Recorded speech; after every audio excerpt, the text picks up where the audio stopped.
couldn't fucking find it. I'm such a moron, but here we are. That's all right.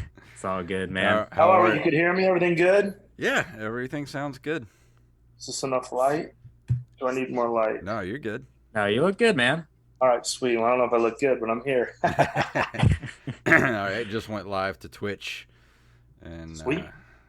so hopefully we get some people in here in a few minutes. And I guess we can, if we're ready to go, we can go ahead and start. Um, I don't know if you know how the show works. It's basically we just bullshit.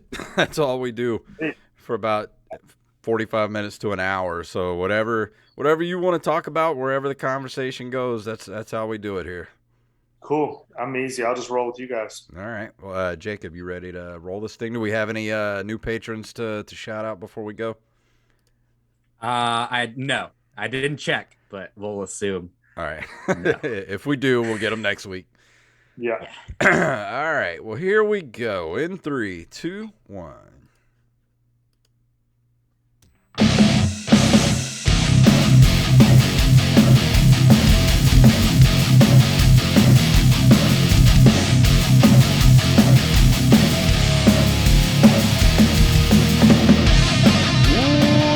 Can only mean one thing. It is time for the Open Micers podcast. My name is Jason Robbins.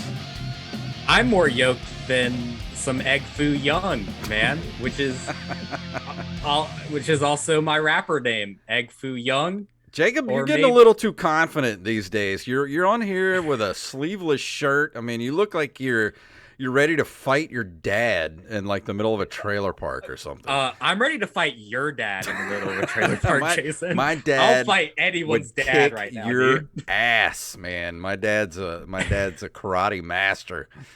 Is he really? What belt? What belt is black belt? Almost made it to the belt before black. Dude, I'm not scared of an almost black belt. What the fuck are you talking about, dude? Dude, my barbecue beer and freedom cut off sleeveless shirt. My dad is like 70 and he's got that old man strength. You don't want to mess with him. I don't know, dude. I feel like I could beat anyone in a fight that can't get a boner anymore. Like, personally, that's just me. Like, if you can't get it up, we can fucking tumble. Instead of talking about my dad's boner, why don't you introduce our guest for this evening? Man, this guy will definitely make you think about your dad's boner. No, I'm kidding. This is a personal favorite comic of mine. This is not happening. I just rewatched it. It has like 4.8 million views on YouTube. Jesus. You know him from Your Mom's House, from Skeptic Tank, all those good podcasts, and he's a New York Times bestselling author of Free Roll, which you can still purchase and make it even more best-selling. It's none other than Brandt Tobler. How you doing today, sir? I'm great, man. I'm great. First of all, thanks for having me. And if you want to fight a dad, you can definitely fight my dad. I hate him. So yeah, I wouldn't be able to find him though. I don't know where. I would say I don't know where he's at either. But if you find him, please fight him to the death and get rid of him for me. We hear that out there. If you're listening to this podcast, you know where Brandt's dad is. Let him know that. or don't let him know, and it'll be a surprise. Sneak attack, yeah. Sneak attack, dude. We might as well start with that. Your this is not happening. Video or bit or whatever that went pretty fucking viral is about the time you tried to kill your dad. Yeah. It was. Thank God for Ari's show because it's not your usual stand-up where you get to tell a long-form story like that. So it was, when I tried to kill my dad, I was mad. I never thought it would help my career so much and get me on Comedy Central. And I guess it was a blessing in disguise. But I won't go through the whole story. You can just watch it on YouTube. But I have an awful dad. So this was a good start to the podcast. When you talked about fighting dads, I was like, I hope he'll whoop my dad's ass and kick him in his boner. Hell yeah, dude. Your dad could probably still get a boner. Your dad seems like the kind of guy who's just like will die hard. I know he probably will. Unfortunately, I wish I could still get a boner because it's been tough. It's been a tough year for me. I'm really struggling. I took these, I have really low testosterone. So I started taking these testosterone pellets like in my back but it didn't work that well. So I don't know what I'm gonna start taking a shot. But yeah, I have so I think for I'm 44, so my testosterone's Okay. supposed to be between like 700 and 900. And the last time I got it tested, it was at like 137. They were like, you have Jesus. you have the testosterone of like an 85-year-old man. So it was very embarrassing. So Ew. I'm fighting these testosterone demons of I think I'm just gonna get on steroids or something and just blow up. Mhm. That is so fucking Get low, some dude. cut off shirts and some guns like you got going. Hell yeah, dude. Jacob will loan you some of his testosterone. He's Yeah, I'll just take some, man. coursing with I it. I Email have it to me. more than anyone needs. So you can definitely have some of mine. Please take it before I have another kid. Fucking take all of my testosterone. All right, send it over. I'll give you my address. They said that COVID lowered people's testosterone too. Did you get COVID? I think I had it at some point. I for sure had something. I never went and tested. I just felt Yeah. so bad. I just assumed I had it, so I just stayed home for like 3 days. But no, this has been an ongoing thing for quite a while. But I didn't know what was wrong with me, and then so I went in and got tested, and then they're like, "Yeah, you have really low testosterone." But I didn't know, Yeah. because it didn't. It just affected me like sex wise, and I thought it was just I would just get bored having sex with chicks. I thought I just always because it would still work if I meet like a new chick, but if I get in a relationship after about like 2 or 3 months. So every girl in my life's always said I needed therapy, not testosterone. But I think it's probably both. But we're just gonna start with testosterone because I don't want to go to therapy and talk about how bad my dad was. I'm just gonna avoid that. That's I love how you just thought it was normal the whole time to just be like, maybe we should try out wigs. And then Yeah, I didn't know. And that's the thing in every relationship I've had in like the last decade. They're always like, you need to fix this, but it's like an embarrassing thing. It's not like. So I do try to do some stuff, but I'm like, it's just embarrassing to be like, hey, I can't really get a boner. It just sucks. So I kind of avoid it, But then I really want to have a kid. I've always wanted to have a kid and be a dad. yeah. And then I get into these awful conversations with the girl I'm dating. They're like, how are we gonna have a kid if you'll never fuck me? And then it just ends bad. It's not a it's not a good problem to have. I like my gout. People having gout I can make fun of, and it's I just can't walk occasionally. But this low T thing is stupid. Yeah, they do know you only have to fuck them once to have a kid, I right? know. That's the thing. I think I might usually have don't. that because I'm 45 years old now, and I think I might have that. I might need to go get checked. Well, it's funny. The more people I talk to that are our age, I'm 44. It's just I think it's a really common problem, but people just don't really talk about it again because it's Yeah. just embarrassing to be like, I'm just a loser that can't get hard. So I don't talk about it that much, but I also then talk about it when it comes up. I'm like, fuck it, let's just get it out of the way. Tell girls on the first date, like, hey, this first month of sex will be good. Then you'll think I'm bored with you, but I just have low T. So we got previous guest Pepper Goins in the chat room. He says your crab feast stories are insane. Oh yeah, thank you, man. That was like the first podcast I ever did was Ryan Sickler and Jay Larson, and I got to tell all these crazy gambling stories, and the Crab Feast fans were so good to me, and it's crazy how far podcasts have come. That was the one I always wanted to be on in the beginning, and now it's not even around. But now everybody has a podcast, which I think is cool. I mean, it's fun. I was looking forward to doing this all day, so it's pretty fun just to get to bullshit and talk to people. But did you think you were going to come on here and talk about your low T? Hey, you never know, man. Right out the gate, that's what I like about podcasts is the element of surprise. I never know what's going to happen, so that's why I always enjoy it because I'm always vulnerable. Obviously, that I'll just talk about this stuff, but I think that's what makes a good podcast. And instead of trying to come on and push a product or be scripted, I'm like, you guys are like, we're just gonna bullshit. I was like, that's right up my alley. Let's talk about what a loser I am. So if you do have to get the shots, are you capable of giving yourself a shot in the ass? I think I would be just out of the pure embarrassment I felt for these last couple of years of not getting hard. Nothing's worse than just laying there limp dick with a girl crying. Like, you don't think I'm pretty? I'm like, this has nothing to do with you. I could pretty much do anything to avoid having those scenarios again, because it's just so, the poor girls always think it's their fault. It's never their fault, but they don't, when they get all sexy and they're naked and then my dick just lays there like it wants to take a nap. It's just embarrassing. So I'll take a shot, or I'm gonna figure out something, or I'll just I don't know what I'm gonna do. So I'm good on the testosterone front. Like I said, I actually have high testosterone, but I experienced the same thing when my blood sugar gets low because I'm diabetic. And so when your blood sugar gets low, you experience the same like high or whatever that you get when you get high or drunk. And I get whiskey dick so fucking bad. So like we'll be fucking, and that's exercise, right? So my sugar goes low, and then I can't finish, and I'll just like go soft. And she'll be like, "Oh no, you don't love me anymore." It's like, no, I just need a cookie. Bitch. Yeah, but all you need is a cookie by the bed, or just a tube of D50.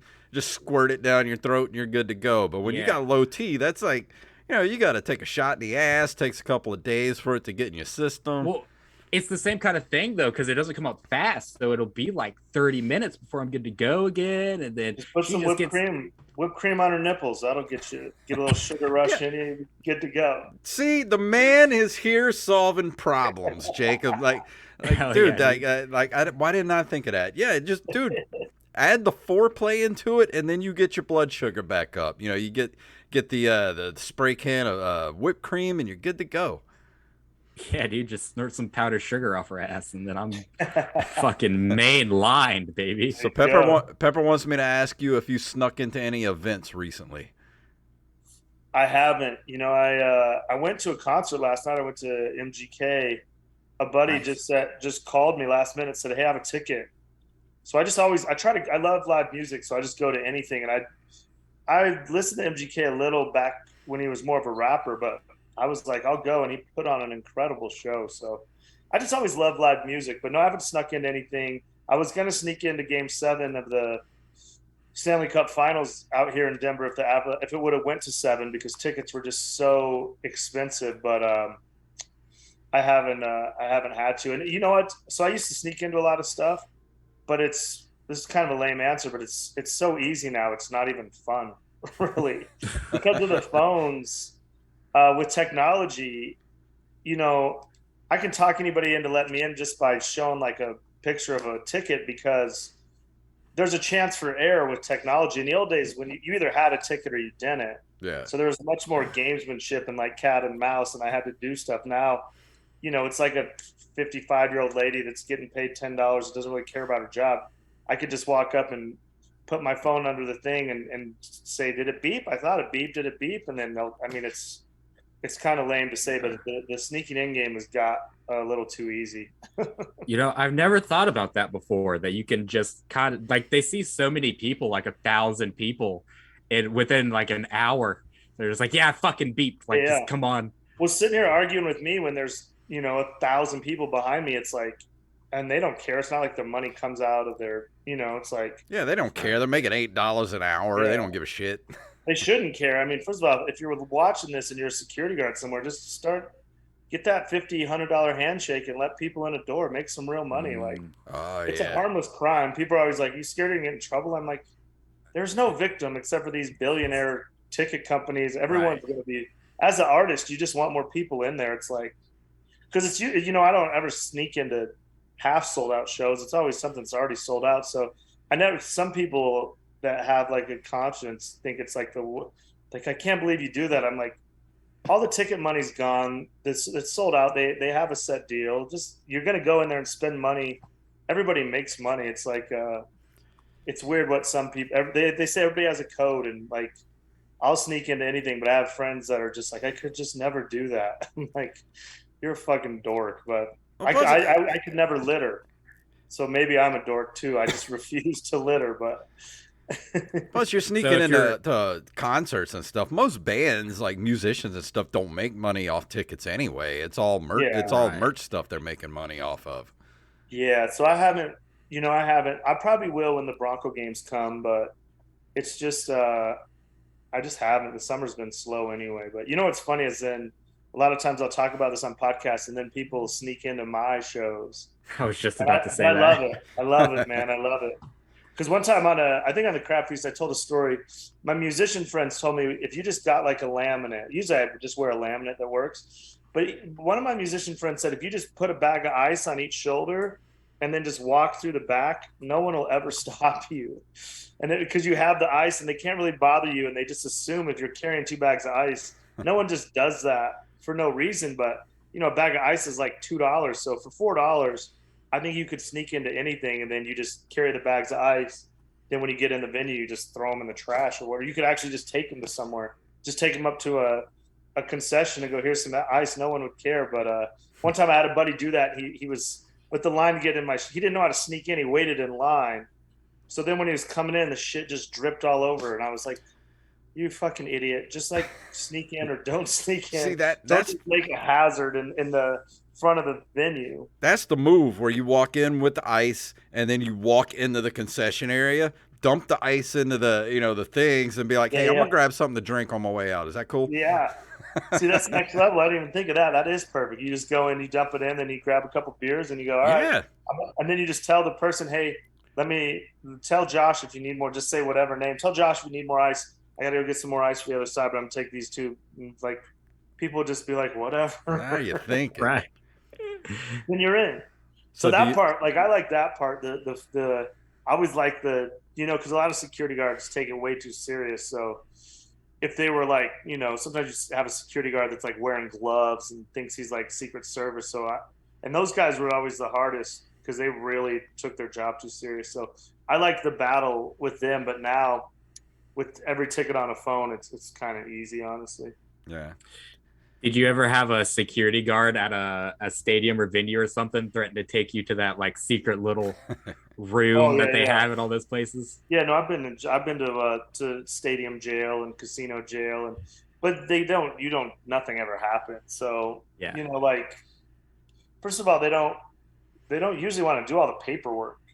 They'll just threaten you, and then most people are just so scared, and they've taken me downstairs to these places, but then a lot of times they have to wait for a real cop to come, and then a real cop will come and be like, what's going on? They're like, this kid did whatever.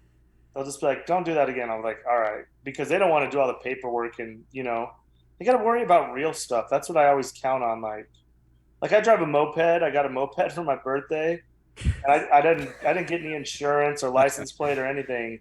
I just cruise it like a bike.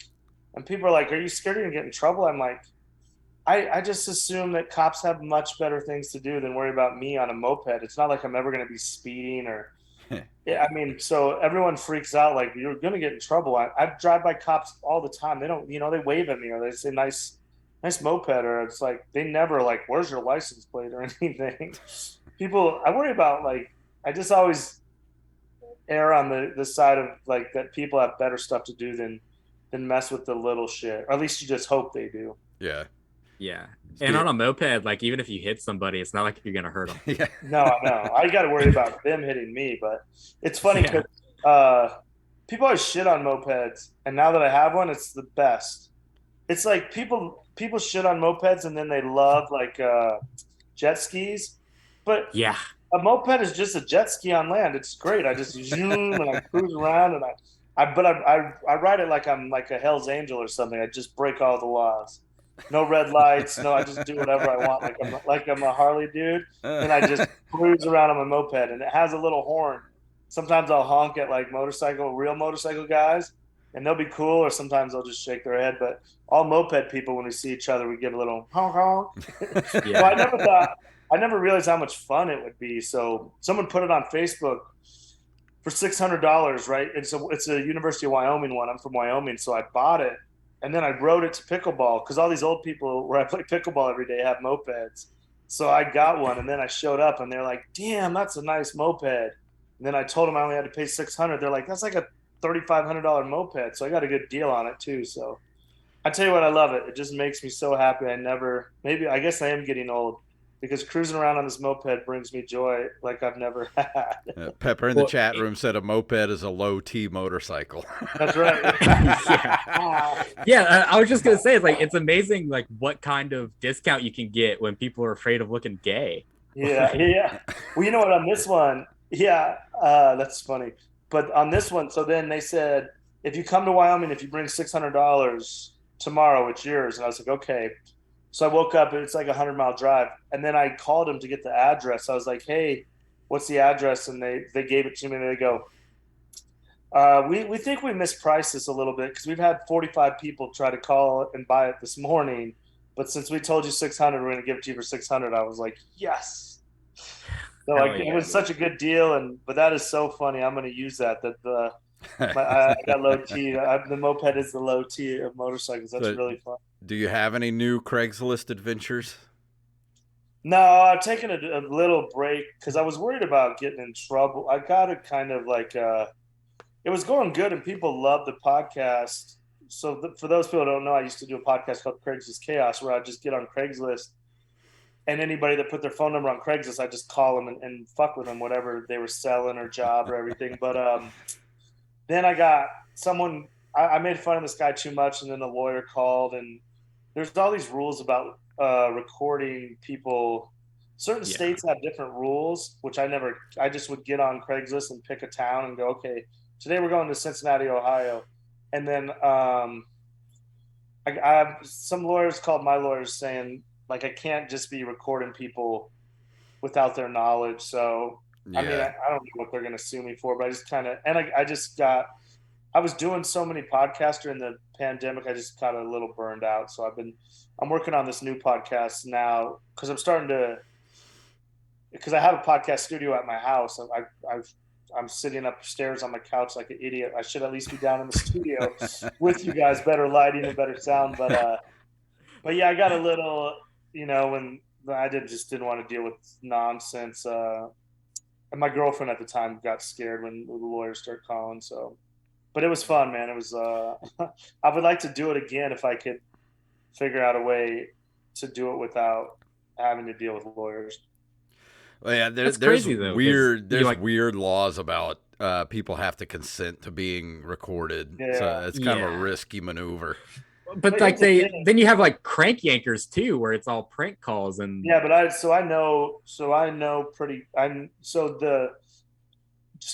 long weird story. But Jimmy Kimmel's little sister is one of my best friends, and then her brother Jonathan, who is Jimmy's youngest brother. That's his show. He runs the show. So I talked to him about it. So they had to, I don't know if they still had to, but in the beginning they'd have to go to Vegas and they had to record the calls from Vegas because Nevada had different laws. But I think I think it's like a state to state thing where there's certain places. So I know obviously with the TV show, they have lawyers and they do it all the right way. But I know in the original Crank Yankers, they had to record in Vegas. Yeah. So all the actors, all like the celebrities that did it would have to come to Vegas to record it, and they couldn't record in LA. So it's one of those things. I hate rules, and I just got, it was just something I did for fun. And then anytime rules get involved, I usually check out because I fucking hate rules. And the second I hear about a rule, I just want to break it. Yeah, right. Well, Brandt, you just the only thing you can't do on here is say the N-word. So you know what you got to do. Well, we're good. I don't think you bring that out of me. That's a pretty good rule, probably. Yeah. I think the most I've never snuck in anywhere because the only places I've ever wanted to sneak into, like chances are like I know someone who works the door or some shit like that, so I can just get in. But I am like a serial like Walmart self-checkout thief. Oh yeah. Like shit that I don't even want or need, I'll just throw it in the buggy and be like, yeah, we'll just slip it in the bag at self-checkout and we'll steal like some like $50 curtains or some shit like that. Yeah, man, I'm with you. I know, and I'm too old to be doing this, but that's like I've never done a drug, but that's like my adrenaline rush. But I'll tell you what, one time, I was probably 35. I always still like the one place I always steal from is the airport. I hate the airport because I think it's a monopoly where they just raise the prices and you can't you can't do anything about it once you're in there. That's it. If you want a bottle of water, it's $7. You have no options. So I've always stole from the airport. Even if I had $1 billion, I would steal shit from the airport just because I'm just principle. But when I get drunk, I used to, when I was a kid, we'd always steal just from like the gas station. And then I just have that mentality of, because, beef jerky was so expensive. So I'd always steal beef jerky because it was just so much, it was just expensive. But then one time in like my late 30s, I was drunk and I went into this gas station and there's a young kid behind the counter. He's probably 23, 24. And I jacked some beef jerky. I put it in my back pocket, and then I get like a Gatorade and something like some peanut M&Ms or something, let's say, right? And I go up to the counter and I put the M&Ms down in the Gatorade, and the guy's like, "Okay, M&Ms, Gatorade, the 3 beef jerkies in your back pocket." And I was like, "Oh, this is so fucking embarrassing." And he just full out called me on it when I'm like 15 years older than him, supposed to be an adult. And then I was like, "Oh, yeah." And then I mean, I tried to like talk my way out of it, but he just had to look at me like, "You fucking idiot! You're stealing beef jerky. You're a grown ass man." But hey, if you're gonna steal something, at least get the good stuff. Like beef jerky, because that shit is expensive, man. Yeah, it's just when I was a kid, it was just I could never afford it. So yeah, but yeah, dude, I still can't afford beef jerky.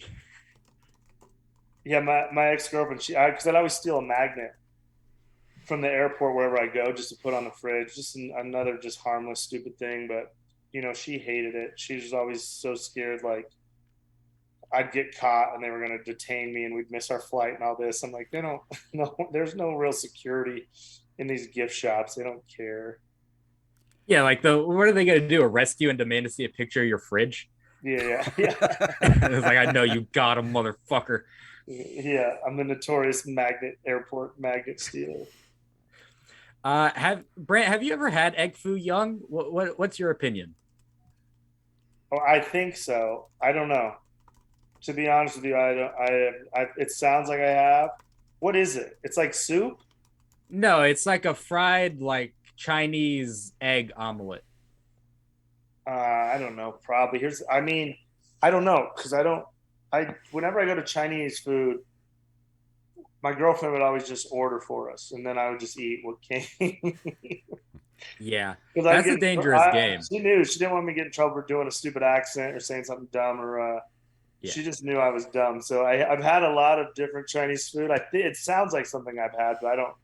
To be honest, I don't know the difference because she just would order a whole bunch of shit, and then I would eat whatever I liked. Anything that didn't have vegetables. I'm like a little kid. I don't want vegetables. Yeah. That's how you get out. You and Jacob, what is your why do you don't like vegetables, man? Vegetables are good.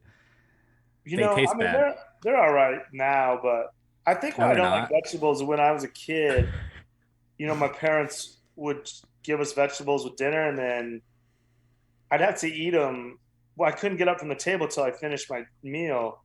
And then so I'd eat like the good stuff, like chicken and mashed potatoes and everything. And then like peas, like I hate peas and stuff. Cause a lot of the time I would just sit there and let them get all soggy and like cold and gross and really just punish myself and then have to choke them down. So, I mean, I don't know. Again, I'm like a kid. Part of being I just eat whatever I want, which is not always good for me, but that's what I love about, I don't have parents anymore. I just get whatever I want. So why would I get vegetables when I could get something good? If you'd eat some vegetables, maybe some avocado, you'd raise that testosterone up a little bit. I'm doing better, like avocado, and like when I lived with my girlfriend, she'd make meals every night, and then she was a really good cook, so she would put vegetables in without me even noticing, and then the food was just so good. Mm-hmm. So when I lived with her, I ate a ton of vegetables, but now that I'm on my own, it's just fast food every meal. It's not good. Yeah, it's like the only time I'll eat vegetables is if I'm the one who's cooking. If like they're deep fried and coated in butter. No, not even that. It was like I put red bell pepper in a jambalaya I made the other night.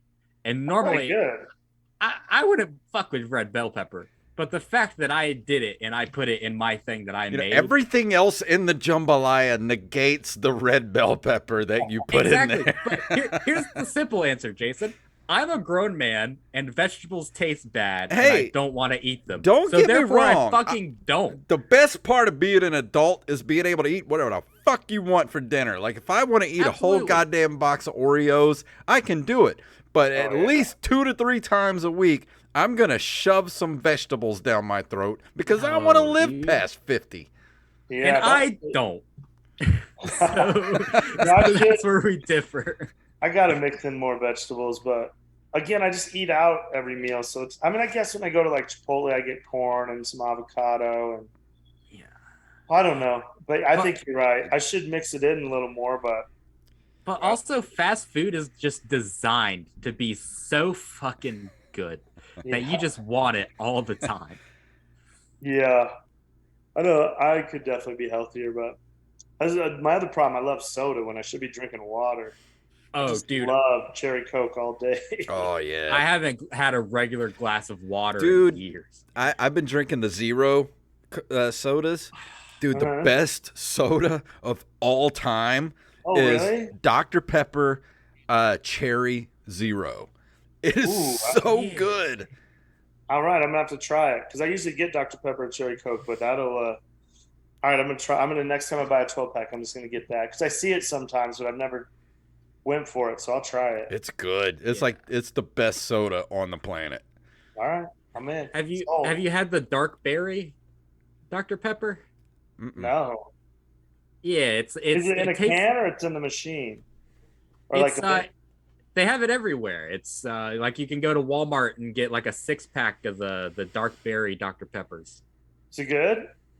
It's really good, actually. I think it's better than the cherry. All right. Well, get one of each. A 6-pack of both. It's like it tastes kind of like a blueberry, but it has like a bite to it. That's why it's dark berry. I like it. It's like blueberry, but a little sexy. You know what I mean? Who's that behind you? Wolverine, right? Yeah, that's Hugh Jackman. It reminds me of Dane Cook.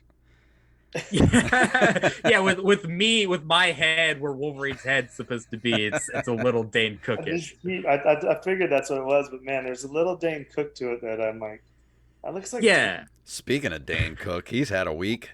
So poor guy. He got. Dude, I have a hot take on this. Honestly, like, go you really expect Dane Cook to not have an 18-year-old girlfriend? Like, do the math on it. She was 18. Like, you expect him to not just smash straight 18-year-olds? Like, you wouldn't if you had the chance, you know? I mean, dude, I'm 45. There's a cutoff limit there somewhere, like low, and the age low is 18, 20s, dude. That's 20, the cutoff. 25 and under, like that. There's a cutoff range there where it just anything below that is just straight up creepy. Well, here's the thing. Under 18 is illegal. Under 21 is sleazy. Like, be as sleazy as you want. I'm not rich enough to be sleazy. That's the problem. And Dane Cook is. He was in Planes, Fire, and Rescue. He has all the money in the world. And can I ask this question too? What did he do to his face? Yeah, I don't know, man. It's some boat. I don't know. That Planes money changed him. First week I lived in LA, I went to Dane Cook's house and I was like, I can't fucking believe I'm at Dane Cook's house. Does he have a nice crib? Oh, it's beautiful. Beautiful crib. And he was having a big party. And I knew his sister a little bit, his younger sister, and then we went, but he doesn't drink, so it was weird. And I had a big beard and I had like a pretty cool thrift shirt on. And it was that part of LA that nobody knew who I was. So everybody thought I was somebody important. So it was like people were super nice to me at Dane's house. And there was like, it was just so surreal because I would just see, Dane Cook was so famous when I started being a comedian. I was just sitting there like, I can't believe I'm in Dane's house. But we would go to his house once in a while, but he doesn't drink. So he'd do these like nerd game nights. And it just was like I had a crazy, one time we were there. This is a crazy story. One time we were there, and it was me and my best friend Jeff Dye and what's the girl from the Pussycat Dolls? Nicole Scherzinger. So we went there, and we were drinking, and then the people around Dane won't drink because Dane doesn't drink, but we were drinking. We were sitting at this big table playing board games, and then Nicole Scherzinger's on her phone, and I'm just being nosy looking at her phone, and she's texting Shaggy. like the rapper Shaggy. I go, are you texting Shaggy? She goes, yeah, Shaggy will be here in a minute. And I was like, oh shit, I like Shaggy. So then Shaggy shows up at Dane Cook's house and he has like his new music. He has his new CD, like a CD. And then he says, hey, Dane, do you have somewhere we could listen to this? And then he has one dude with him, and Nicole Scherzinger had one girl with her, and then the four of them just went in this room in Dane's house and listened to the CD. They didn't even invite Dane in there, and I was like, this is so fucking weird. And then Dane had one of those little, this is how long ago it was. It's right when those little like scooter things that you just stand on and drive around. Yeah. That was the first time I saw one of those. So then we all just like drove around Dane's kitchen, and Dane sat there, and like all the nerds that were at his game night sat there. And then Nicole and Shaggy were in this room for like an hour, and then they came out, and then Shaggy just left, and then Nicole hung out for a minute. Then me and Nicole and Jeff and her friend just went to a bar because we're like, I don't know, it's weird. Not that I know some people are sober and stuff, but it was just like, it's so weird to be around just all adults that are sober when you're like drinking. But he hung out with like younger kids then. I was surprised he didn't really hang out with famous people. He hung out with like open micers and like young chicks. It was just a weird. He was always nice. The few times I was around him, he was nice, but it was always just a weird vibe because then like his openers and stuff they were scared to drink around him. I was like, this shit's so weird. One time, one of his openers, we were in the Laugh Factory, and then Dane walks in the back, and one of his openers has a beer, and he just handed it to me as fast as he can, like he's getting in trouble. I was like, you're a grown-ass man, you fucking dork. Just drink your beer. So is Dane like an alcoholic and he doesn't drink? He's sober. He said he's never done anything. I don't think he's ever drank is what he said. Really? See, that I don't trust. That's some like Jonas Brothers purity ring shit. Yeah, like Dane and D'Elia never ever drink. I don't think either of them ever have. See, that's not a good correlation. Yeah. Dane and D'Elia.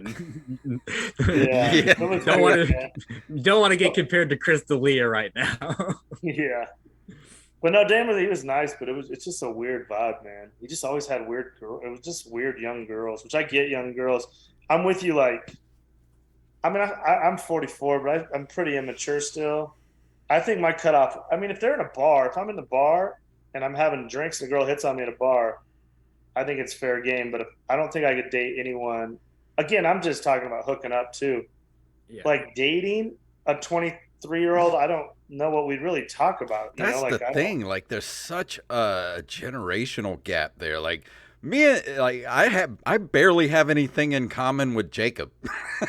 Well, dude, you say that, but you're in your 40s and I'm 22, and we're like best friends. Like, yeah. We get on swimming because we like the same stuff. But if it was just like some other imagine if I was a chick. Well, no, I'm just saying like the same stuff. What other 22-year-olds are into the same stuff that you're into? Because we're into the same kind of stuff, like, you know, like gaming, like video games, and, you know, every 22-year-old comic books and stuff. Every 22-year-old, dude, the average 22-year-old, like all they care about is like TikTok and weird dances. Yeah, the girls. But like 22-year-old dudes, like every single one is video games and comic books and fucking like old 80s movies. Like, yeah, well, most of the other 22-year-old guys, early 20-year-old guys that I've met, especially some of the comedians around here, turn out to be psychopaths. Well, that's all comedians. Yeah, like I'm a psychopath too, dude. Like, you know I am. Yeah, where are you guys located? We're in Mississippi. Yeah, we're on the Gulf Coast. Yeah. How is the comedy there? Not great. Not the best. It's Both okay. me and Jason kind of suffer from like the big fish in a little pond thing, where it's just there's just not a lot of shit happening. How many shows like a week? Like 3, maybe, if you're lucky. Oh, that's not too bad. I mean, we could travel and do more, but that's the problem is having money to travel at this point. Yeah. It's so like freaking expensive to go anywhere. If you're looking to get paid, you're lucky if you get paid once a week to do a spot. Yeah, when I started in Vegas, we only had one show, one open mic on Sunday nights at 9:00. Yeah, it was the greatest. I tell you what, it might have been I mean, I've done a lot of cool shit in my career, but those nights, when you'd be Sunday and you'd just be counting down the hours till you got to go Yeah. to this shitty ass bar in this shitty ass neighborhood, and I mean, it was just the best. You drive down the street, just in like where all these warehouses are, and you drive down the street, and then there's like a big parking lot in front of the shitty little bar. It was called Boomer's Humors, and those nights when you come over the little hill, and you'd see like 20, 25 cars in the parking lot, there was no better feeling. You're like, oh shit, we got a newbie. Somebody brought an audience or something, and you're like, Yeah. I mean, I can't. I mean, I've done huge shows for 2,000 people. Still didn't get the feeling I felt on those nights when you're like, oh, my friends I started out with, you know, you see, oh, there's Brandon's truck, there's Matt's car, he's here, my guys are here, the girls are here, and then there's all these random cars. That means there's an audience here. It's about to be on. Dude, that's such a relatable feeling for Yeah. comics. Like Yeah. like any comic that has that like grind period of open mics that just like we're like every single week, every like 2 nights a week, you just perform to fucking nobody. Oh, And then nobody. there's the one good one. Yeah, man, those nights were it was so much. It was crazy. And when we started, the guys above us were bullies, and I loved it though. I mean, because when I started, there's probably a group of us, about 10 of us that started around the same time, and then they were just dickheads, and then 5 of us, we survived it, and 5 of us just quit, you know. But I always tell the story.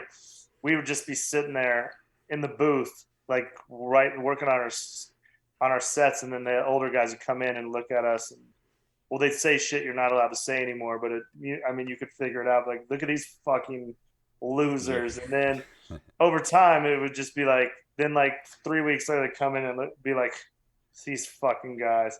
And then out of 3 weeks after that, they would just kind of look and smirk. And then one time they're like, "What's up, fellas?" And we were like, "Oh, we're not fucking losers anymore." They acknowledge us. It's like, that was like big moments, man. Especially when you're starting, you don't get paid. Yeah. To like get them to acknowledge us is like, you know, they were way better than us, but to them acknowledge that we weren't just like, luckily we made it through that like probation period, and then a group of other young comics came, and then they were just dickheads to them, and we were just kind of in the middle, it was just so cool, man. It's as shitty as this job can be. I mean, at that time it wasn't a job.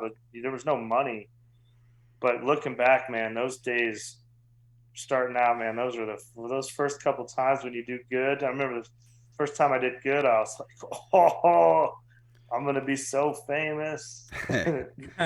See, that's what makes it all worth it. Whenever you're especially when you're starting out and you're scraping and clawing for every single laugh, and you're like, man, I don't know if I want to do this, and then you just have that one killer fucking set where you're just running the room, and you're like, oh my god, this is the greatest thing ever.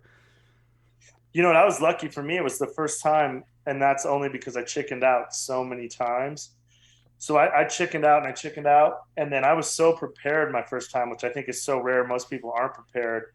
So people are always like, "Did you bomb the first time?" I was like, "I actually did really good the first like couple times," because I didn't know that you couldn't do the same jokes. You know, I thought you had to do like a new 5 minute in the beginning. Yeah. So I wrote like 5-minute sets, and again, they weren't, looking back on it, they weren't great, but at the time they were good enough. But I would practice them, and then I would go to the open mic, or I'd sign up for the open mic, and then the day of, I'd like call the guy and tell him my dad died or something, which is funny now to think like I would make up excuses like the host gave a shit if I came or not. And then so the first couple times I was like really prepared, and then of course after that, you know, then I ate it for a long time. Or once I start to think I was good, which still happens to me to this day, I explain to people all the time, is like, anytime I think I'm really good at this shit, I just know the next time the comedy gods are gonna be like, "Oh, you're feeling pretty good? Watch this." And I'll tell myself, I'll go, okay, even to this day, like I did really good the other night, just all crowd work off the cuff. I just said, fuck it. I just went up there and just destroyed the room talking about what happened before. and like, and I would never say I destroy. I'm always saying this for the context of the story, but people are coming over and being like, "Damn, that was so cool to watch," and I was like feeling good. And then I told myself on the drive home, I'm like, "Man, maybe I just got it now. Maybe those days, maybe I just am that good." And then of course the next set just ate shit, and I was like, "What were you thinking? Well, you can't outsmart the comedy gods.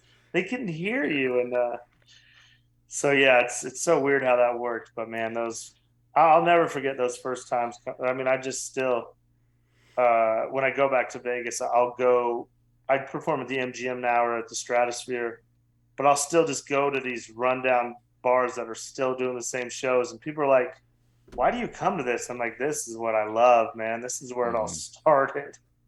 I like the Yeah, chaos."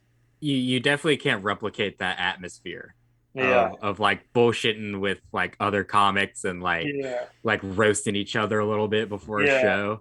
Like, Heckling, we'd heckle each other from the. I mean, I just like the chaos of the camaraderie between comics when they're real comics. You know, some of these comics are fucking yeah, nerds and comedy police and the woke police, and they want to tell. I mean, we're comics. Like if I say something in the back of the room, I hate when someone then takes it right to Facebook, be like, "I can't believe Brandt said that." I was like, "Bro, we were fucking comics. Where you were in the circle of trust of like, not that it's ever that bad, but it's like, what are you talking? You don't tell on each other. We're supposed to have each other's backs." I hate when Yeah. comics fucking come at other comics. Like, you guys are losers. One time, a very old established comic, told me we were watching a TV show in a green room, and I think it was Amy. Someone had a TV show, and we were like, "This show sucks" or something. We were kind of shitting on the show, and he's like, "Yo, we don't do that." He's like, "You root for whatever that comic's doing because you want them to do good. So then the networks will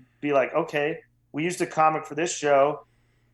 Let's keep using comics." And I never thought of it like that. I mean, you always hear it's not it's not a competition between us, but there's always gonna be a little competitiveness. But when he told me that, I was like, I should always root for comics to do good because then that'll just give comics more chances. But I mean, it's easy to say. There's still sometimes I'm like, "Man, fuck that dude. He sucks."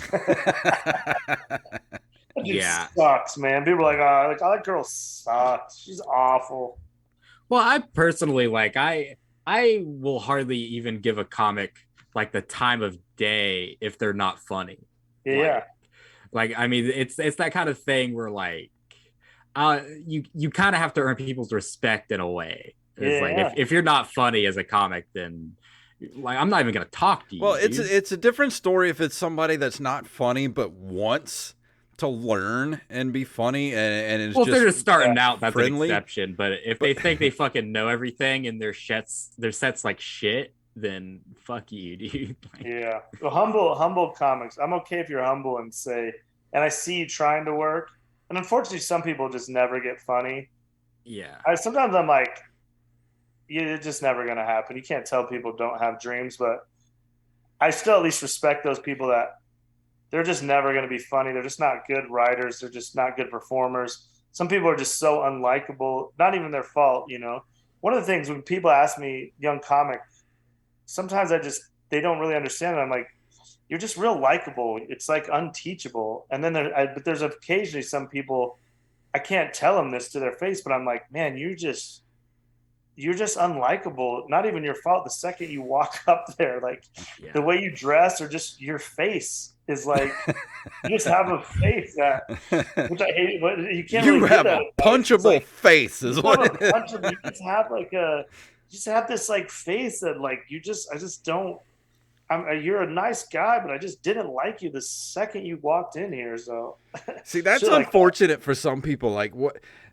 Like there's some people like Martin Shkreli who just have a punchable face, Yeah, and I feel sorry for Yeah. people like that. Like you were just born with a face that just looks like I want to just put my foot in it. That guy's a dickhead, though. Yeah, I and he can give just lived. He just leaned into the dickheadishness. yeah, buying the Wu-Tang album and then not releasing it, like fucking asshole, dude.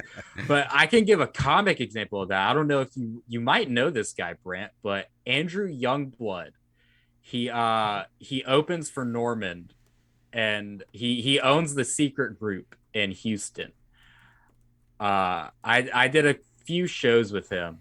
He has like the most punchable face. Like Really? Yeah. he like walks into a room and you're like, that guy's like too good for his own shit. Like you think he's gonna be a dickhead to everybody, and he's like the nicest fucking person. Yeah. But his That, face looks like Grumpy Cat. that's how my best friend Jeff died. He's just so good looking that, and he just Yeah. wears like his outfits are just like LA cool guy shit. He just wears like high end, like what I mean, I don't even know how to explain what he wears. But when he would come, we'd go to the Midwest or something, or like my friends in Wyoming are just like, what the fuck is he wearing? Why? And I was just like, but then the girls love him, and I just felt, and he's the nicest guy, and he just wants everybody to like him. But it's not. I mean, you can't feel too bad for him because he is just incredibly good looking, and most of the time he's surrounded by women after the show. It doesn't matter if dudes want to talk to him, but yes, shit like that. But I mean, like Norman's a good example of the opposite. He's just so likable. He's just goofy comedy. Yeah. Let's blow some dudes and do some lines and ride a motorcycle. Comedy. Well, he's low key hot too, though. Yeah. Like Norman's very attractive. Yeah, He has women like love the him, man. 6-pack abs, and he has But that as like comics, we are like, man, fuck these good looking dudes. yeah. How Which, do you have yeah. a 6-pack? Yeah, How do you have it's like 6-pack comic art. abs and be a comedian? Like, how does that work? That just two That's things. part That's of like oil and water. Yeah. What do you go be a Right. model or something? Go be an actor. Go be a fat piece of shit like the rest of us, Yeah, fucko. yeah. But But that's the other crazy thing I always talk about. Like, and I'd be curious if it's happened to you guys. But the bigger the comic I've ever met, the cooler they are. Which I think this is 100%. the only business when they're always like, you don't want to meet your heroes. But for me, since we've all gone through the same, shit, like anytime, I mean, the biggest comics in the world have been so nice to me because they just know at whatever point I've met them, they've been at that point at some point, and it's just so cool. People always ask me like, "What comics do you hate?" I'm like, the ones I hate, you would never even know. They're just these old dudes that just didn't make it and are bitter. But like the bigger comics are fucking the coolest. I always think that we're so lucky because if we're like, if you're like a basketball player playing at the park, you don't get to go talk to Michael Jordan, but you could be doing like a second open mic and Dave Attell might walk in and he would be fucking cool to you because he's Dave Attell. It's like, I think it's the only, the good side of this is that it's the only business where you can just talk to the greatest of all time and they'll be cool to you. But I also hate that this is the only business where if you could just write your name on a piece of paper, you get to say you're a comedian, which is fucking absurd. Because like if you even went to karaoke like 3 times and you sucked, they would be like, "Hey man, just stop coming here." But in comedy, these fucking people are so entitled. They're like, "Well, I'm a comedian and I wrote my name down, so I get to go up and be a comedian." It's like, no, we deal with it a lot here in Denver. They think like, sometimes you go to an open mic and they put your name on the list and they're like, when the list doesn't go in order, they fucking throw a tantrum and get online and be like, "This isn't fair. I got there an hour early and then I had to go up like an hour and a half later." It's like, yeah, because you suck. And we've all been doing it fucking 15 years. So the second I walk in, I'm going up whenever I want to, because for the 12 years before this, I sat and waited 2 hours. And I'm fucking really good. And they want the show to keep going. If they keep putting up shitty comic after shitty comic, everyone's going to leave. Well, I know that's still not fair though. It's like, get the fuck out of here with that fair shit. So I hear Denver has a pretty jumping comedy scene these days. It's great, man. When I left LA, we're lucky because I think the Comedy Works here, the downtown. We have 2 Comedy Works here, but I think the downtown one's like the third best club in the country, besides like the Comedy Store and Comedy Cellar. Like it's just perfect. Like low ceilings, dark. I mean, like Chappelle will come about twice a year and just do like 7 shows.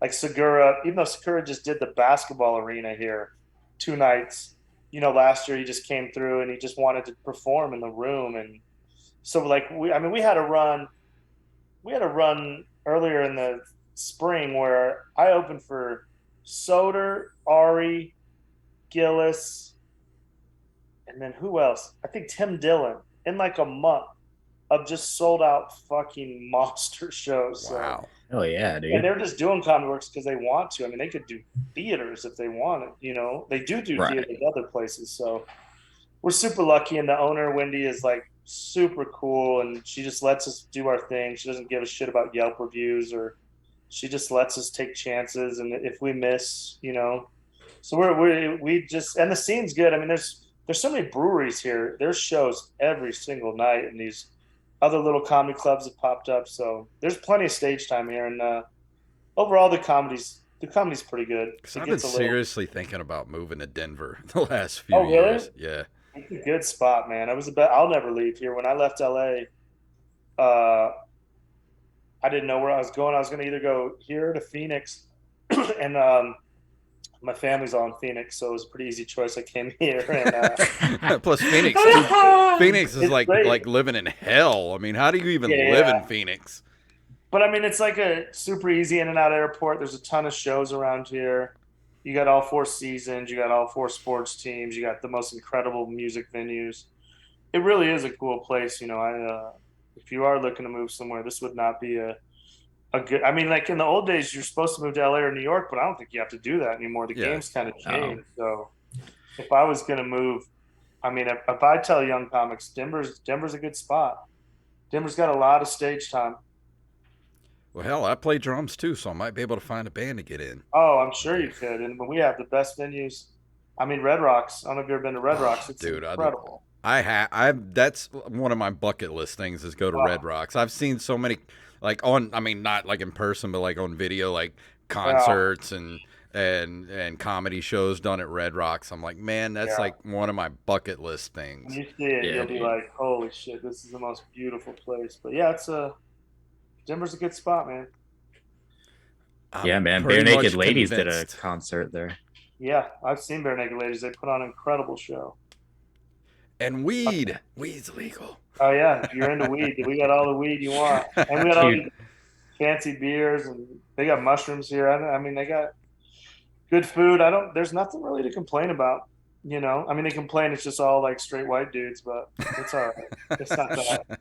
Yeah, dude. Fuck straight white Yeah. dudes. Am I right? I'm like, well, I don't know what to say about that, but we got good taste. Anybody can come here. We just keep coming. I don't know why anybody else can come here. It's a pretty good spot. It's Hell the yeah. climate, dude. It's perfect for plaid shirts, and that's just what Right. attracts straight white dudes. Yeah, Is plaid and then shirts. little beanies, plaid shirts, grow a beard out. That's the yeah. uniform here.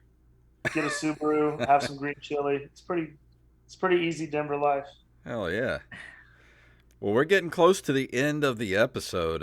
Jacob, is there anything Yeah. else you wanted to ask him before we Just we flew get by. out I of here? loved it. Yeah, dude. I know we've already done an hour, but I just sweet. We I- definitely I got to have to have you ask back Brent. because this is Yeah, for anytime, sure. man. This Yeah, has been there's fun. I definitely a can't lot of believe it's been questions. an hour. Yeah, dude. There's a lot of questions that I definitely left on the cutting room floor, but I need to ask you before we get out of here. Something we ask a few of our guests kind of regularly. Mhm. Brant, what was the last time you shit your pants? It's so funny that I'm doing this. It's I'm like doing I'm this shitting my pants right now. as a bit. It's kind of it's a weird story. So, uh, it was about a month ago, but Hell yeah. so I was engaged to a pretty awesome girl, and the low T thing, to bring this full circle, the low T thing kind of messed everything up, and Oh. she moved out a couple months ago, and then so for Christmas she bought me these special boxers, like an Instagram ad, Okay. like $50 boxers. She's like, have you ever had these boxers? They're supposed to like hold your balls all special. And I was like, babe, I don't need $50 boxers. Like I just need regular boxers. And she's like, but they're supposed to be great. I was like, I don't want them. Thank you. But I don't need $50 boxers. But of course she bought me these $50 boxers, right? So I opened them up on Christmas Day, and I open them and I go, and she knew I was going to propose because we were looking at rings. I didn't know when, but I said, you know what? I'm going to save these till the day that I propose to you.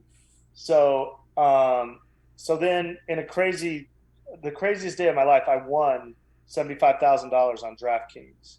Jesus. And so I was like, I'm gonna fucking propose tonight. As I'm winning this money, she was on the phone with her friend because she had opened her salon that day. So it was just like this really big day. She opens the salon. I win 75,000. I'm in the shower. I'm like, I go, hey, babe, get us a reservation at Ocean Prime, the steakhouse, the nice steakhouse down the street. So then I'm in the shower. I was like, I should propose today. So anyway, there's way more to the story. But anyway, I just proposed, right? And then so then we were engaged for like almost a year, and then we ended up breaking up. And then like about a month ago, I reach into my underwear drawer, and there's only one pair of boxers in there, and I pull them out, and it's the special $50 engagement boxers. And I'm sitting there like, I have this moment like, do I wear these? They like made me sad. I was like, do I wear these? What do I do? I was like, well, fuck it. They're the only clean pair of boxers I have. I'm just gonna wear them. So I wore them. I went to Comedy Works. I did a show, and then after the show, we went across the street to this bar that used to be me and her favorite bar, and this bar called the Red Square, this cool Russian bar where they're just an awesome bar. But she's not there. I'm kind of sad, so I just start drinking. And I drink. She would make me drink seltzers a lot because I have a gluten allergy. But I was like, fuck it, man. I'm single. I'm a grown man again. I'm drinking beer like a man. So I just am pounding these Russian beers. And then all of a sudden I'm sitting there and I was like, fuck, man, I think I'm going to fart. And I think I'm going to fart. And I just fucking shit in my pants. But I didn't think I shit that much, right? So I go into, I waddle into the bathroom and I get in the stall. And I pull my pants down and I look, thinking I can clean this up a little bit and just make it through the night and wash them when I get home. And I look and I was like, man, I fucking fully shit in my boxers. So now I'm like cleaning my ass up. And then I'm like, so as I'm taking these boxers off, it's like this moment of closure. I'm like, it's over. Like, this is a sign. Like, we're never getting back together again. Like, this is it.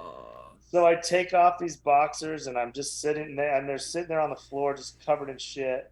I clean myself up and then I walk over and there's a trash can in the bathroom, and I just put them in the trash can. I have one last moment like, all right, man, this is it. These are the engagement boxers. I guess it's really over. We're not getting back together. This is a sign. So I put the boxers in the trash, right? So then I walk out to the bar. I order another beer, and I'm just sitting there at the bar. My asshole itches, and I'm just sitting there like, I'm a fucking loser. Like, I'm 40 years old. I just shit my pants. Like, I see why she left me. I'm a fucking loser. Who's going to marry a guy that shits his pants? So I'm feeling all sad, and I'm like, all right, just stop thinking about it. So I try to take my mind off it. I pull my phone out, and I start scrolling through Instagram, right? And all of my friends from Comedy Works are there, the Comedy Works staff. So I'm going through the Comedy Works stories. My buddy Logan's story pops up, and it's a fucking picture of my boxers in the trash, and it just says, somebody's having a rough night. And I'm like, oh, fuck. My ex-girlfriend follows him on Instagram. She's going to know those are my boxers, and I shit my pants. So now I'm running through the bar trying to find Logan. I find Logan. I go, yo, dude, come here. I just saw your story. He goes, yeah, somebody shit their pants. I was like, yeah, man, it's me. Those are my lucky engagement boxers. You got to fucking delete that picture before she sees it and realizes what a great move it was to fucking get rid of me. So that was it, man. I just recently shit my pants just the other day in these very special $50 engagement boxers that are now like my relationship. They're long gone, and wow. It's starting over with some new boxers and maybe a new girlfriend. We'll see. But yeah. So yeah, that was it. And you know what's crazy, to even double down on this, I know we're out of time, but to even show why no one should marry me is the other day I fucking pissed my pants. Whoa! Full out. I'm at a concert. So my buddy's band is playing. Shout out to Chancey Williams, my favorite band. They were playing in my hometown. It was a big deal. They're my favorite band, and he's on stage. He's wrapping up. And I was in like this little VIP area, and I knew how far it was to get to the bathrooms because it was 10 nights of shows. So this is on the second night. And so I kind of had it in my mind how long I could hold it. And then so right when the concert ends, I take off. But for some reason, the shit all bottled necked up. And I was stuck in like this thing, and I knew I had to piss. So I jump over a fence, jump over another fence. I run into this building, and I'm like a little kid prancing around, grabbing my dick because I knew I was close. And I'm standing in line next to a dude that I've known for a while. And he's just talking to me like, "Hey, man, how you doing?" And I was like, "I'm good, man. I just have to pee. I have to pee." And I was like 4 away because, you know, it's in the middle of a concert. He was the opening act. They're waiting for Dirk Bentley to come on. And it was raining outside that night. So luckily I was in this big raincoat, like a duster that goes all the way down to my feet. And I'm standing there and I'm like, okay, 4 away. And then I was 3 away. I was like, I'm going to make it. And then my dick's like, nope. And I just full out fucking piss my pants in the middle of this building, surrounded by all these people I know and everything. Just pee running down both sides of my legs. But I was in that big duster. So then I buttoned the bottom 2. So then I went in and peed what little I had left after I just full out pissed both sides of my pants. And then I just went in and peed the little I could. And then I just came out and I buttoned up the bottom of the duster so no one could see my jeans. And then I just got 2 more beers and went out and watched the rest of the concert. Wow. Dude, I'm so glad I asked you this question because we have a debate on this show where Jason thinks that just no one ever shits their pants and that it's not normal. He's right. No respectable adult does. But yeah, I'm not saying respectable adults, but I'm saying people shit their pants, and me and you are 2 of those people. Shitting that the gluten thing gets me. So like, yeah, I need to stay away from gluten because when it hits, it's like 45 seconds. It just, my body just goes and 45, 44, and then I gotta fucking panic. And I usually make it, and you know, this time my body tricked me, but I haven't peed my pants since I was 5 years old or something. So that one was like, I was just stuck in no man's land. And you know, maybe when I was younger, I could hold it, but my body's like, no, we're good, and it just let it go. Yeah, so, but I can understand like shitting your pants. Like you can hold your cheeks together if you really gotta go, and you're like, oh, I've got to go. Like you can hold it together, but there are times where like on this podcast where we've gone over and I literally thought I was gonna piss myself because I had to go so bad. So here's the thing, we're just reversed is the thing. Yeah, but I've never pissed myself never come for the close show to here. my pants. But there have been times where I thought I was going to. I'm like, I'm on the verge of like, there's no way I can hold it any longer. Like I have to go. Imagine that, but with your shit. Yeah. See, I can hold my pee pretty well. That was the one time I just ran out of time because I was drinking all day too. But my shit, I can't. Even if I squeeze the cheeks and all that, with the gluten thing, it's not like regular. Because it's not like, I mean, not to be too gross, it's just a fucking blast. It's like, it's dude, I'm the same way. It is just a boom. It's not like a full shit. It's just like, it's a rocket. So you can like, it's like trying to keep a bowl in a china shop, and you're like, go, no. And eventually the bowl's like, good effort. Boom.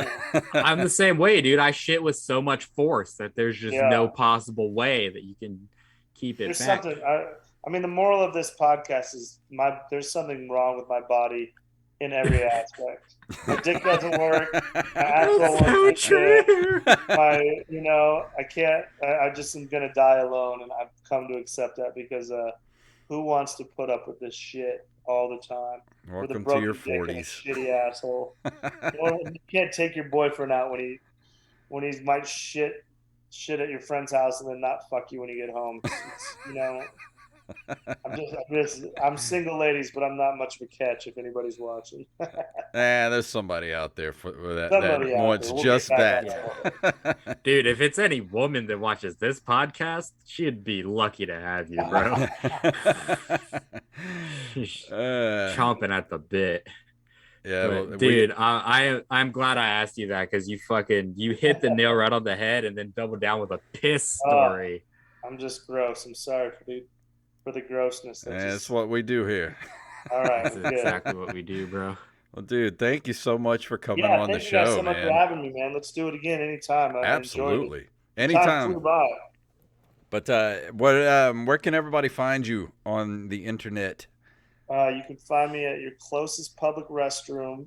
You could just find me Brandt Tobler, BrandtTobler. That's Instagram, Facebook, all of that.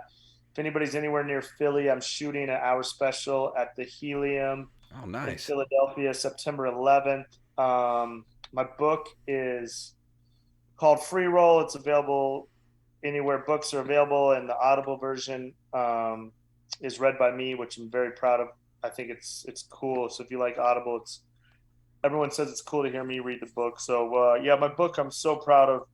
It's full of crazy stories, and then I'll probably hit the road probably in October. So we'll see. And I have a podcast called The 31 and Craigslist Chaos. Those are all still they all hold, the 31 is just me interviewing famous comedians. And then Craigslist Chaos is still there, and they hold up. If you're looking for a fun podcast, I haven't done any more of them, but I think there's 100 episodes. And if you started episode 1, because I would get some of the reoccurring fucking weirdos. So it's funny. I say I'm worried about them suing me, but it's just white trash and like the craziest people I don't think could ever afford a lawyer. But it's a fun listen to. You can just pick it up at any episode because it's literally me just getting on Craigslist and calling anyone dumb enough to put their phone number on there, and then just talking shit to them about whatever they posted about. So that's all that. But yeah, get my book is what I recommend, and then come see me if you're in Denver, or all my tour dates are on BrandtTobler.com. Awesome. Well, Jacob, what you got coming up before we get out of here? I'm headlining at the Sky Bar at the Reef, 8/25, August 25th. Come see me do a little 30-minute headlining gig there. And if you would like to see all the awesome guests that we have coming up on Open Micers Podcast, I just booked some fucking really great comics for September. And the rest of August is fucking stacked. Go to Open Micers Podcast or openmicers.com. It's both the same website. And my band Falls from Grace is going to be at the Cannery in Biloxi, Mississippi, opening for Post Profit this Saturday, August 13th. Get your tickets now, thesound228.com. Tickets are $10, and it's going to be an awesome show. So, Brandt, thank you again for coming on the show, man. We'll have you going again real soon. Yeah, anytime, man. I really enjoyed it. The time flew by. So thank you so much, guys. I'll talk to you soon. Absolutely. If you'd like to email us, you can email us at openmicerspodcast@gmail.com. We are at Open Micers on Twitter and Instagram. Openmicers.com will take you. Where does that take you, Jacob? To our Patreon website. Takes us to the new website that we have. You can get to everything from there. And we will see you guys next week.